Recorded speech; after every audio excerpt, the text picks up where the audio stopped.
ইউনিয়নের নেতৃবৃন্দ আছে, সিনিয়র নেতৃবৃন্দ, এদের সঙ্গে যোগাযোগ রাখবেন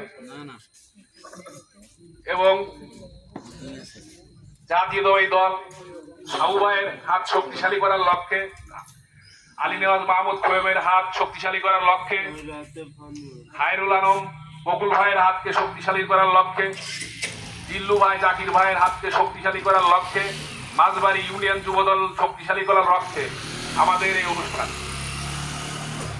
তো আমি আপনাদের সবার কাছে এই আশা ব্যক্ত করে আমার বক্তব্য শেষ করছি যে আপনারা এমন নেতা নির্বাচিত করবেন যে রাজপথে থাকে।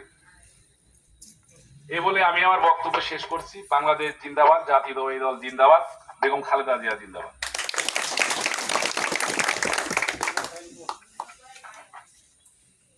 উন্মুক্ত আলোচনায় আপনারা অংশগ্রহণ করতে পারবেন। আপনারা সামনে থেকে কেউ কোনো বক্তব্য দেওয়ার চাইলে আপনারা উঠে বক্তব্য দিতে পারবেন। আপনারা বিভিন্ন ওয়ার্ড থেকে আসছেন, আপনারা বেতবাড়িয়া ওয়ার্ড, চরকুলটিয়া, রায়পুর, আপনারা কথা বলতে পারবেন। কারোর কোনো অভিযোগ বা কারোর কোনো কথা থাকলে সেটা যে কেউ বলতে পারবে। বলো, ওখান থেকে শুরু করো। আচ্ছা, এই মাইকটা ওখানে পৌঁছে দাও। মাইকটা ওই পৌঁছে মাইকটা এই মন্ডল বারে বারে উঠানো যাবে তো, একজন মাইকটা পৌঁছে দিলে ভালো হয়, জায়গা বসতে হবে। আসসালামু আলাইকুম।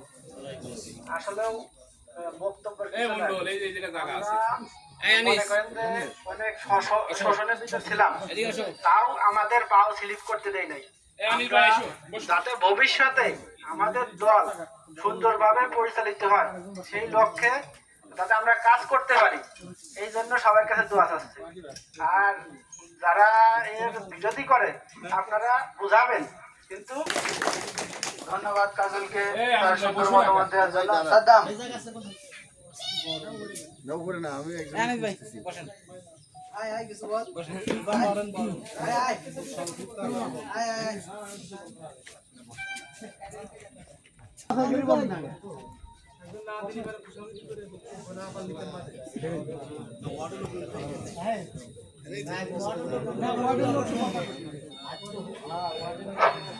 আসসালামু আলাইকুম, বিসমিল্লাহির রহমানির রহিম।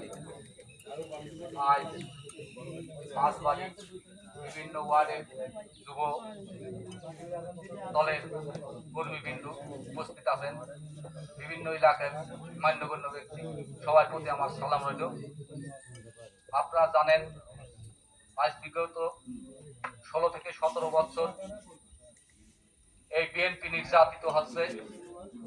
আপনারা ধৈর্য ধরে তারপর